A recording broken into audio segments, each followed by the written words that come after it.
साधन में पूर्ण श्रद्धा, विश्वास, सावधानी, संलग्नता और नियम, ये बहुत आवश्यक है। नियमावली न टूटने पावे, बिल्कुल पक्का। आप कुछ वर्षों तक नियम आप पकड़े रहिए, फिर नियम आपको पकड़ लेगा। नियम किसे कहते हैं? शौच संतोष तपः स्वाध्यायेश्वर प्राणिधानानि नियमाः। शौच, संतोष, तप, स्वाध्याय, ईश्वर, प्रणिधान। आपका शरीर पवित्र रहना चाहिए, वस्त्र पवित्र रहने चाहिए, तब हृदय के पहले बाहर की पवित्रता को संभालो, फिर हृदय की पवित्रता की तरफ। जो अभी सत्संग में शुरुआत में कहा कि मन से निरपेक्ष होना, ये परम पवित्र होने वाली बात है। मन से निरपेक्ष तभी जब राधा राधा चल रहा है, नाम चल रहा है, ये आपको बहुत पवित्र कर देगा हृदय। आप जब आप उसमें रागात्मक भाव से मन में लग जाते हैं तो अपवित्र हो जाता है। जैसे स्वर्ण को तपाया जाता है तो मल छोड़ देता है, निर्मल हो जाता है, ऐसे मन में जब जलन होती तो पवित्र हो रहा है। आप समझ नहीं पाते और विचलित हो जाते हैं। वो मन ही की मलिनता नष्ट हो रही है, आप उसे अपने में लेकर के दुखी हो रहे। उसको जलने दीजिए, वो निर्मल हो रहा है। तपने पर जैसे स्वर्ण चमकने लगता है, ऐसे जो ताप सह जाता है मन निर्मल हो जाता है। तन को पवित्रता से युक्त रखे तो मंत्र और नाम आप देखिए स्वतः बहुत जल्दी जल्दी आपकी उन्नति होगी। ये अपवित्रता रहे। नियम में सबसे पहला है शौच, पवित्रता। आपका उठना बैठना, खाना पीना, देखना सुनना, चलना फिरना भगवत स्मरण करते हुए पवित्र भाव से, और शरीर को भी पवित्र रखना। देखो जिनको ऐसा सौभाग्य नहीं मिला है, गृहस्थी में नाना प्रकार के कार्यों में रत हैं, तो अपवित्र पवित्रो वा सर्वावस्थांग तो पीवा। जैसी भी स्थिति में हो तुम राधा राधा बोलो, पर आपको तो सौभाग्य मिला हुआ है कि आप हर समय असंग और पवित्र रह सकते। तो लाभ लीजिए और उस लाभ को जगत मंगल के लिए प्रभु के चरणों में अर्पित कीजिए। आपके लिए तो बहुत बढ़िया अवसर मिल गया है। आपका पवित्रता पर ध्यान होना चाहिए, आपका शरीर पवित्र होना चाहिए, आसन पवित्र होना चाहिए। शौचाचार के विषय में पीछे सत्संग में बताया गया है। मिट्टी जल आदि से शरीर की और राग द्वेष आदि त्याग कर भगवत स्मरण करते हुए हृदय की पवित्रता होती है। संतोष, चाहे गृहस्थ हो चाहे विरक्त हो, भगवत प्राप्ति करना है तो ये लाना ही होगा हृदय में। बिन संतोष न काम न साही, अछत काम सुख सपने नहीं। यदि संतोष नहीं है तो कामनाओं की बाढ़, और जहां कामनाएं हैं, कोई कोई तो कहते कि मांस वगैरह खाते हैं, पर आपके आदेश से हम ब्रह्मचर्य का निर्वाह करना चाहते हैं, त्रिकाल में नहीं कर सकते। राक्षसी भोजन पाओगे और तुम ब्रह्मचारी बनोगे, तुम आसुरी प्रवृत्ति धारण करोगे, और सच्चिदानंद में बिना चित्त जोड़े तुम इन दिव्य व्रतों का पालन कर सकते हो? कदापि नहीं। अरे यही तो दुष्टा रसेंद्री, यही तो भ्रष्ट करती है। इसी से सारे विकार शुरू हो जाते हैं। जिसकी रसेंद्री शासन में नहीं, खाना पीना सही नहीं, परमार्थ की केवल बातें करे। क्या राक्षसों को ज्ञान नहीं था क्या? दैत्यों का ज्ञान नहीं था क्या?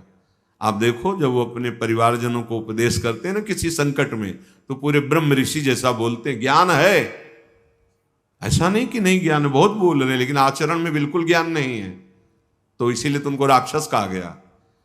तुम्हारे आचरण राक्षसों जैसे हो, कह रहे हो कि हम अमुक अमुक साधन, व्यर्थ की बात। नियम से चलो।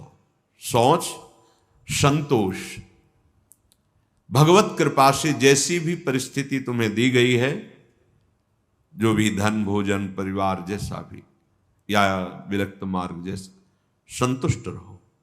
जथा लाभ संतोष सदा काहू सु कछु न। बड़ा शांत मार्ग है, बड़ा गंभीर मार्ग है ये, बड़ा सहनशीलता की जरूरत है। और सही पूछो तो आपको कोई दुख है ही नहीं। आपको कुछ चाहिए ही नहीं। आपके अंदर दुख और चाह जो आई उस शरीर को लेकर, संसार को लेकर आई है। इसीलिए आपको संतोष, अगर संतोष धारण करोगे तो आशाएं नष्ट हो जाएंगी। आशाएं नष्ट होंगी तो दुख का नामो निशान मिट जाएगा। आशा ही परमम दुखम, नैराश्यम परमम सुखम। जैसी भी प्रभु ने परिस्थिति दी, जो भी आपके पास, वो भगवत कृपा से उसी में संतुष्ट रहना सीखो। तीसरा तपह, तपस्या। अब भगवत मार्ग में जो आपको नियमावली दी गई है उसके पालन में प्रमाद नहीं होना चाहिए। ये भगवत कृपा से जो भी सच्चे मार्ग का पथिक है उसमें ये देखने को मिलेगा। कैसी भी दुखद परिस्थिति हो, नियम इतना बड़ा बलवान होता है वो अपने आप उसे समय से, ये पक्का, आप पहले नियम पकड़ो फिर नियम आपको पकड़ लेगा। भारी से भारी कठिन परिस्थिति में भी नियम में बड़ा बल है। वो अपने आप दिनचर्या को, जिसकी आसक्ति हो गई दिनचर्या में, वही उत्तम उपासक है। अगर 3 बजे से आपकी दिनचर्या है तो 2:45 बजे आप आके बैठ गए। 6 बजे जाना है तो 6 के बाद प्रणाम करके सबसे नाम जप करते थे। ऐसा नहीं कि हम फिर 4:30 बजे आ जाते हैं, 1 घंटा गए तो हम हैं। ये दिनचर्या नहीं, ये प्रमाद है। जिस समय जो आपकी दिनचर्या बन रही है, देखो आजीवन 2 बजे नींद त्यागने का गुरुदेव ने बचपन में अभ्यास बना दिया। समीप ही वो आप तखत पे शयन करते, समीप उठ देख उठ, 2 बज गए, माला ले बैठ जा। जी महाराज जी। वो आप बैठे ऐसे और नीचे, गुरु कृपा से आज तक कष्ट हो या कुछ भी हो, जो दिनचर्या है वो दिनचर्या है। वही दिनचर्या हमारा भगवान है, दिनचर्या ही हमारा स्वरूप है, दिनचर्या ही हमारी तपश्चर्या है। उसके लिए प्रमाद नहीं होता। अगर शरीर में जान है तो दिनचर्या में बाधा नहीं पड़। देखो बड़े बड़े सिद्ध महापुरुषों की देखो, श्री सनातन गोस्वामी जी वृंदावन से गिरिराज जी की परिक्रमा रोज लगाने जाते। जब वयोवृद्ध हो गए तो गिरिराज जी में लालजू महाराज प्रकट हुए और कहा, बाबा देखो हम तो हर समय आपके मानस पटल पर छाए रहते हैं, आपका शरीर वयोवृद्ध हो गया, आप काहे को आते हो? अब आपको परिक्रमा की क्या जरूरत? अब मत आया करो। जी। दूसरे दिन फिर पहुंचे। लालजू ने कहा था बाबा क्यों आ गए आप? हमें पीड़ा होती है, आपका बहुत वृद्ध शरीर। प्रभु रहा नहीं जा रहा है, उस शरीर का एक अभ्यास बन गया, रहा नहीं जा रहा है। तो वो आज भी श्री राधा दामोदर जी में चरण चिन्ह, गौ का खुर, बंसी, लकुट, ये चिन्ह रख के दिए कि आप वहीं 4 परिक्रमा कर लो, पूरी गिरिराज जी की परिक्रमा का स्वरूप हो जाएगा। हमारी बात मान लो, हमारी प्रार्थना मान लो। प्रभु कह रहे हैं जब आप अपने समय, तो जो आपको कष्ट मिल रहा है, तपश्चर्या किसे कहते हैं? जो आपको कष्ट सहन करना पड़ रहा है। मान लो 2 बजे किसी को नींद ना आती हो तो 2-3 बजे तो आ ही जाएगी। 4, 5, 6 आराम से सो, ठंडा मौसम हो जाता है, बढ़िया। यहाँ 1:30 बजे से शुरू हो गया है। अब जो नींद का समय तो इसमें जा रहा है। अब ये जो कष्ट आपको सहना पड़ रहा है, ये आपकी भारी तपस्या हो रही है, आपके दुष्कृत नष्ट हो रहे हैं रोज का रोज आप। और हम सिद्ध महापुरुषों को देखा है, ये 2 बजे की दिनचर्या बड़े बड़े सिद्धों में देखी। शैनपुर में तो स्वामी श्री मग्नानंद 2 बजे, पूरा परिकर सहित 2 बजे। अरे भगवत प्राप्ति के लिए जीवन मिला, सोने के लिए थोड़ी मिला है। थोड़ी देर विश्राम कर लिया, लग गए दिनचर्या में। जब ज्यादा शिथिलता हुई तो दिन में 1-8 घंटा विश्राम कर लिया। भगवत प्राप्ति करनी है, यहाँ सो के समय थोड़ी गंवाना है, यहाँ भोगों की भूल भुलैया में थोड़ी फंसना है। प्रभु के पास चलना है, अपने स्वरूप में स्थित होना है। तो जो आपको नियम मिला है उसमें, वो नियम ही क्या जिसका निर्वाह न करो। और निर्वाह करने में तो कष्ट मिलता ही है। नियम पूर्वक कोई कार्य किया जाए तो फिर कष्ट कोई परवाह नहीं की जाती है। और कष्ट ना हो तो नियम कैसा? नियम का वही मतलब है कि कितना भी कष्ट आवे, आपका नियम नहीं टूटना चाहिए। साधक की ऐसी दिनचर्या होनी चाहिए इस समय, हाँ इस समय तो सत्संग में होंगे, इस समय तो श्रृंगार में होंगे। पूरी जीवन की दिनचर्या होनी चाहिए। आप पूज्य सदगुरुदेव भगवान 25-26 वर्ष से तो वही दिनचर्या देख, उतनी दिनचर्या, वही राइट टाइम, कोई उत्सव सेवा बधावा में समय का थोड़ा परिवर्तन, दिनचर्या वही। सहचरी भाव के रस का रसास्वादन कराने वाले महापुरुष, दिनचर्या वही। अगर हमारी दिनचर्या ठीक नहीं तो ब्रह्मचर्य ठीक नहीं है, दिनचर्या ठीक नहीं तो प्रमाद स्थिति है, दिनचर्या ठीक नहीं तो आपका भगवत प्राप्ति लक्ष्य नहीं बना है। नहीं तो दिनचर्या में आपका कोई भी गुंजाइश, दिनचर्या पर बिल्कुल। कृष्णाश्रम स्वामी जी बड़े बड़े महात्माओं को देखा है, बिल्कुल सुई की, घड़ी की सुई की नोक में है दिनचर्या। 1 मिनट का अंतराय रहे, वो मन को अपने वश में कर लिए, इंद्रियों को वश में कर लिए। अपने नियम पालन में, धर्म पालन में, साधन मार्ग में जो कष्ट मिलता है, शीत उष्ण मान अपमान, इन सबको सहना, यही तपस्या है। अब आप ब्रह्मचारी हैं, कभी कभी काम की वृत्ति आती है, वो आपको जलाती है, प्रेरित करती, शांत, किसी से कहना नहीं, कहने से सत्ता दृढ़ होती है कि आज हम बहुत विकसित हैं, शांत, राधा राधा, कैसे हो, मुस्कुरा, हाँ बहुत कृपा है, नहीं कोई परेशान, कोई परेशानी नहीं, जोई जोई प्यारो करे सोई मोहि भाव, राधा राधा, सत्ता ही खत्म। स्वाध्याय आचार्य ग्रंथ का, महापुरुषों की वाणियों का, शास्त्रों का स्वाध्याय नियमित होना चाहिए। जैसे अपने यहां वाणी गायन सब नियमित स्वाध्याय होना चाहिए। और ईश्वर प्रणिधानानि, अपने आराध्य देव जो गुरुदेव ने बताया है, अपनापन तभी सिद्ध होता है जब गुरु प्रदत्त होता है।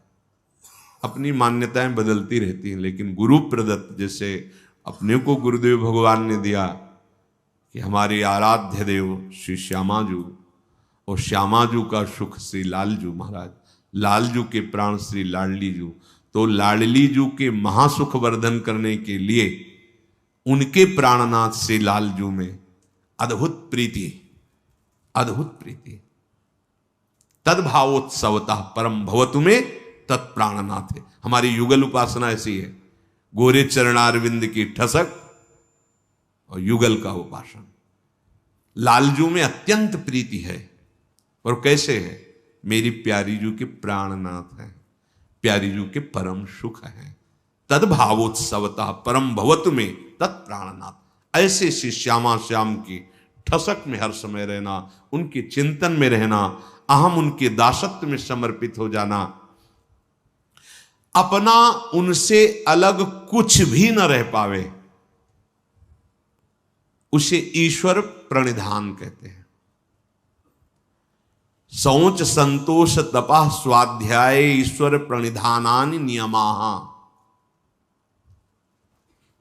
प्रिया प्रीतम से संबंधित सब कुछ है, कुछ भी ऐसा अलग नहीं होना चाहिए।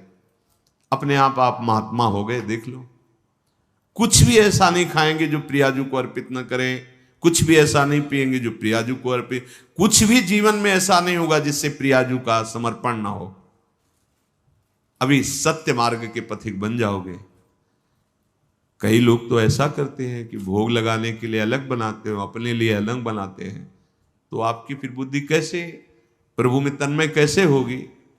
तुम अपनी रसेंद्री को तृप्ति करने के लिए अगर भाव रखते हो तो उपासना क्या, ये थोड़ी कि प्रभु भूखे बैठे हैं उनको पवाद, अरे विश्वंभर सारे जगत का भरण पोषण करते हो, आपका केवल भाव पाते हैं। बाहरी जो शरीर की पवित्रता रखता है उसका वैराग्य बढ़ता चला जाता है। ये जितना आप मलिन शरीर रखोगे उतना ही भोगासक्ति बढ़ेगी, शरीरासक्ति बढ़ेगी। बाहरी इस नियम, शौच रूपी नियम का पालन करने से शरीर पर राग रहित वृत्ति हो जाती है, वैराग्य हो जाती है, शरीर का रहस्य प्रकट हो जाता है, मैं नहीं हूं। पवित्र शरीर रखने से नहीं टिकाऊ नहीं, इससे राग खत्म हो जाता है। और अंतर से पवित्रता रखने से मन प्रसन्न रहता है, बुद्धि एकाग्र रहती, इंद्रियां निर्विषय हो जाती हैं और उसे आत्मबोध प्राप्त करने की योग्यता आ जाती है। बहुत सुंदर बात है। और संतोष धारण करने से समस्त सुख सामग्रियां उसके अनुकूल हो जाती हैं। रात से देखो, कामना करने से भटकना पड़ेगा और संतोष धारण कर लो तो सारे सुख वैभव आपके समीप आ जाएंगे। संतोष की सिद्धि यही है। और जो अपने मार्ग में चलने वाले कष्ट को सहता रहता है, तप उससे अणिमा लघिमा महिमा दूरदर्शन दूर श्रवण की सिद्धियां अपने आप प्राप्त हो जाती है। ये कोई इस बात में नरेक में इतना कष्ट सह रहा हूं, इसका मतलब क्या? वो बड़ा सुखी हो रहा है। ये हम अंदर की बात बता रहे हैं, बहुत ध्यान से समझना। अगर आप कुछ मिनट भजन कर लिए, कुछ मिनट पाठ कर लिए, ठाकुर सेवा कर लिए, कोई परेशानी आपको नहीं। और अगर आपने सोच लिया है कि निर्विषय होकर भगवत प्रेम में डूबेंगे या मोक्ष पद प्राप्त करेंगे, अब होश में रहना। भगवत प्राप्ति के लिए अभी सब ये दुश्मन बिल्कुल तैनात हो जाए। अच्छा, निकलना चाहता है। अब एक एक आपके अब सहनशील आशय उदार धीरज सहित विवेकी अब युद्ध प्रारंभ होने जा रहा है। उनके लिए युद्ध थोड़ी होता है। 2-4 माला की आरती पूजा, खाए पिए मौज मस्ती, फिल्म देख रहे हैं, सब बैलेंस बन के चल रहा है। मन काय को मन जान रहा है, तुम्हारे अंदर चाह ही नहीं पैदा हो सकती भगवत प्राप्ति की। भोगेश्वर प्रसक्ता नाम, जहां भोग में आ सकती है, चित्त का अपहरण है भोगों में। 2-4 माला बढ़िया है, प्रायः ऐसा ही भजन अच्छा लगता है। लेकिन निर्विषय होकर कष्ट सहते हुए नियमावली का पालन करते हुए भजन, ये उसको कह रहे, ये भागवतिक सिद्धियां हैं। अणिमा लघिमा महिमा गरिमा दूरदर्शन दूर श्रवणेन्द्री, इस सब सिद्धियां उसका वर्ण कर लेती हैं। जो ये अपने मार्ग में अपनी दिनचर्या में बिल्कुल फर्क नहीं डालता और सहन करता हुआ किसी से कुछ नहीं कहता, आगे बढ़ता रहता है। भगवान बड़े कृपालु हैं। अगर आप इन बातों को मान लेंगे तो कृपा करके आपकी जलन शांत कर देंगे। समय का इंतजार करो, बहुत आनंद देंगे। आप रो रो के कहोगे कि आप जैसा कृपालु कोई है नहीं। जो नित्य स्वाध्याय करता है तो इष्ट दर्शन की योग्यता उसके अंदर आ जाती है। 84 हरिवंशकृत पढ़े सुने निशिभोर, छुटी 84 भ्रमंते निरखय जुगल किशोर। नियम पूर्वक। और जो ईश्वर प्रणिधान है वो आगे चलकर समाधि स्थिति प्रदान कर देता है। ईश्वर प्रणिधान कोई भी वस्तु, व्यक्ति, स्थान, कोई भी वृत्ति प्रभु से अलग नहीं है। सब प्रभु में समर्पित, दृढ़ निष्ठा अपने आराध्य देव की, तो चलते फिरते समाधि लगने लगती है। भाव में एकदम तन्मय है। शरीर से क्रियाएं हो रही या निष्क्रिय, उससे कोई मतलब नहीं। स्वामी जी महाराज इसी समाधि के लिए कह रहे हैं, आओ समाधि भीतर चित्त न डुलाए तो। अगर इतुत चित्त डुलाए तो अगला जन्म हो जाएगा। आओ श्यामा श्याम के चरणारविंद के चिंतन में, उनकी लीला गायन में, उनकी लीला चिंतन में, ऐसा जहां सौंदर्य रूप, ऐसा जहां प्रेम रस बरस रहा है, वो कुंज निकुंज झलकने लगेगा। भारी समाधि स्थिति है। उपासक को चाहिए, जिसका शरीर रोगी है, वयोवृद्ध है, उनके लिए बात नहीं कह रहे। यदि आप जवान हैं, आपका शरीर स्वस्थ है, तो आसन पर बैठना सीखें। बहुत जरूरी है इंद्रिय संयम के लिए, मनोनिग्रह के लिए, और शरीर की जो वायु है उसको पचाने के लिए।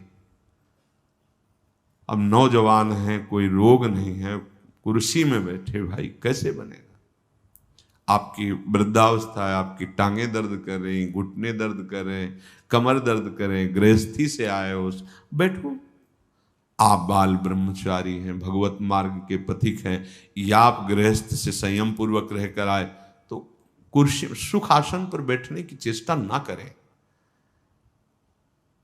एक आसन पर बैठे, एक आसन सुखासन से लगा लिया, शांत बैठे, उससे आपके शरीर में जो पीड़ा होगी वो वायु पचेगी। जैसे जैसे वायु पचेगी शरीर हल्का होता चला जाएगा, शरीर राग हल्का होता चला है, विस्मरण होने लगेगा शरीर का।